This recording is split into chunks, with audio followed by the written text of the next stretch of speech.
If your Jeep Cherokee leaks as much as mine does all over your driveway, then chances are you might be looking into replacing your oil pan gasket. So in this video, I'm gonna do a tutorial on a 2000 Jeep Cherokee where I swap the old oil pan gasket and put this new one in because I'm worried that that might be where it's leaking. So along with this, the first few steps that would be in this process would be get your car off the ground in some way, shape, or form, and make sure you have the tools to loosen all around the oil pan. So once you've drained your oil and gotten your oil out of the oil filter as well, now you can take the oil pan off. Now most of these bolts all the way around will be an 11 millimeter, so you're gonna want a tall socket like this because some of them have an elongated bolt through them. So as I mentioned, get a tall 11 millimeter socket. There will be a couple on there that are 12 millimeters. It's probably key to also have a small socket that's 11 millimeters as well as a small ratchet, maybe a few different options because some of these bolts are tough to get to because of the starter on one side, the exhaust manifold on the other, and then a couple lines that might get in your way. So the more options, the better. I have this rigged up so I can just turn this and hopefully loosen them up easily for the most part until we get to the tight spaces. So I'm actually gonna start at the front of the engine and then work my way back. You have to get every bolt out, so how you do that ultimately is going to be strategy, but I'll start with the front of the pan and you can kind of just go along with me and follow the bolts down. So I mentioned the different variations of tools that you might need in order to take that oil pan off because those bolts are tricky to get at. One thing I used was this setup, which is a speedy wrench with a reducer and a couple adapters on it to get to the right point. Another thing that I did was use just a normal extension with a tall socket, as well as a small setup where it's a 1/4 inch drive for a socket. This will let you get in the tighter places. So I use this and a small ratchet rather than the wider ones. At this point, I have them all off except for the back two. There will be a seal kind of tucked up in by the back of the oil pan. The seal does look like this. It's like a rubber thing that sticks up and in like so. So ultimately we took a screwdriver and was able to pry it out. This might be blocking 2 of the back bolts. That's the reason why I mentioned it. So if you need to pry this out or break that off, you can do so to grab those last bolts. Another thing that I bumped into while doing this was some of the lines, these metal lines that run along the side of the oil pan. Those did seem to get in the way in a couple places. Most of the time those will unclip and you can move them side to side so that you can get at the bolts, and that really isn't a major issue. Right now I'm gonna try to just pry the pan very slightly with a screwdriver because I believe I have everything out. Yeah, you can see it start to fall. Okay, we think we have the transmission high enough and we're able to angle the pan out, but the oil pickup, which is at the bottom of the oil pan, is being held in by one 13 millimeter bolt. So we're gonna try to take that out.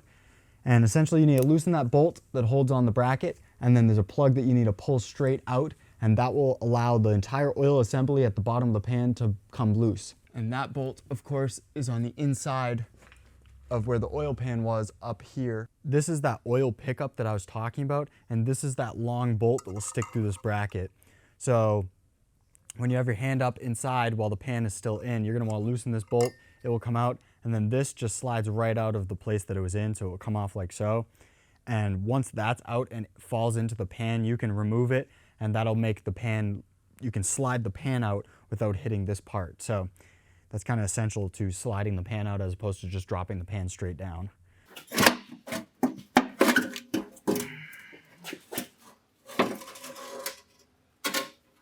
Once you have the oil pan off, the next few steps are involved just cleaning it up and make sure that the new gasket will go on smoothly. So that means that the surface on the actual engine block and the surface on the oil pan itself need to be smooth. They can't have a bunch of grit or dirt remaining on them.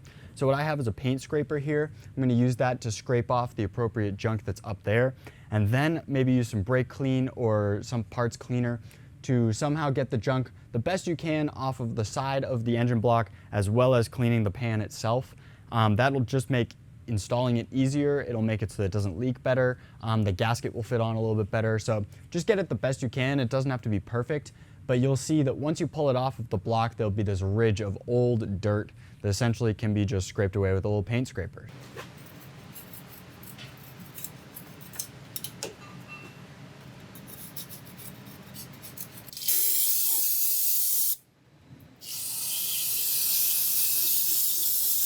After scraping it down and once again hitting it with a little bit of brake clean, you should just be able to let it dry. It will dry pretty fast. And what I'm gonna do is touch up the oil pan now. I'll make the oil pan look really nice because you can see that there's still some dirt along the sides here that was excess from leftover. And then this old gasket, chances are it's still stuck in some way to the oil pan itself, but you're gonna wanna pull that off as well and definitely put that to the side. If there's any oil left in the pan itself, you're gonna wanna drain that. I have a little bit that I wasn't able to get when I drained it. I'll get the remainder of that out, and then I'll hit this with some brake clean, wipe it down with a rag. This shouldn't look shiny, but it should definitely look clean, and so that if you touch it, you don't necessarily get oily fingers. Instead, it's more just dry metal, essentially. So I'm gonna get it to that point, and then maybe hit the outside with a rag or something, clean it up, and from there, I'll show you a trick of how to hold the gasket in place when you're reinstalling it. All right, so before you actually put the gasket onto the car and the oil pan on top of that, you wanna put down some RTV, which looks like this. It's essentially this paste that is a gasket filler. What it will do is fill in the cracks in between the different pieces of metal and properly seal your gasket even better. Now, it's key that you don't put too thick of a layer because that will hurt your gasket. You want a really thin layer of this RTV, and it comes out like toothpaste. So you kind of squeeze it out onto your finger and then smear it on nice and thin. Once again, it's like it will stick to the metal, in other words.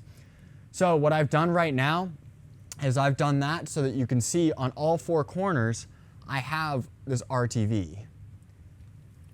So right up here, just in this general corner, I have RTV along that, and then I put some touching all the way the sides depending on how far the gasket goes. And that's the same with this side. And then for the back, I actually did all along the back. It says to make sure there's a good amount of RTV along the back because that's typically where these Jeeps leak. So like I said, you want it thin up front, but in the back, you want a good layer there, not too thick, but definitely more than what you put in the front, and that will help seal the back part even more because that's where the rear main seal is, and ultimately, that'll help prevent that from leaking. So with my gasket came these little pieces right here, and this is actually gonna help you install it. So what you're gonna do is with the gasket in the right place, so in kind of how it would go in the car, you're going to take these, and there are 4 different spots that have the right size holes, and you're going to put the threaded side through the gasket and then thread it into the engine block. So you'll see me thread these through the gasket, up and into the block. And once again, that's 1 on each of the 4 corners. There'll be the right size holes. And then from there, that'll allow you to take that oil pan and slide it over this, and then it will snap into place. Ultimately, these are just guides that hold it in. And so it will help you line up your entire gasket to your entire oil pan to the rest of your engine.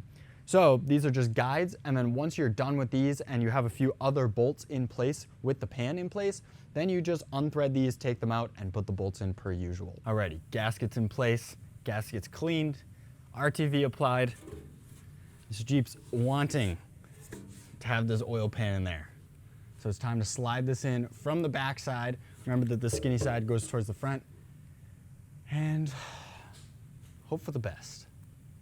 That's what you do when you have a Jeep.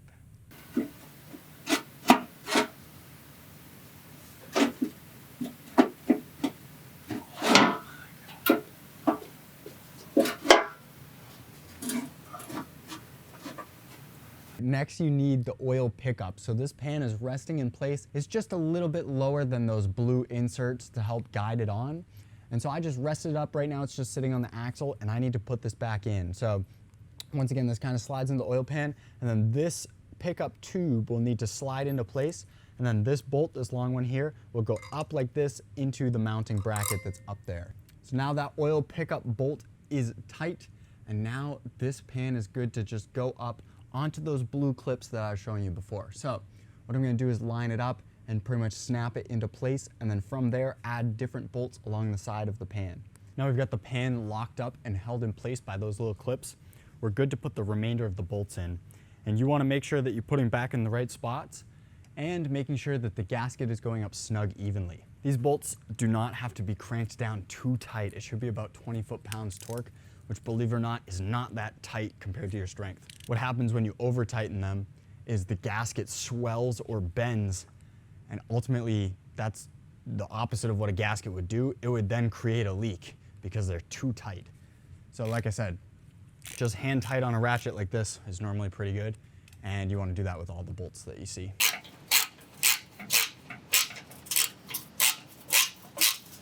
Once you have all the bolts tight and ready to go, you can pull out those plastic clips, throw in the remaining 4 bolts, and it's fully functional. Hopefully it doesn't leak because that's what you're going for when you installed it. But regardless, that's going to be all for this video.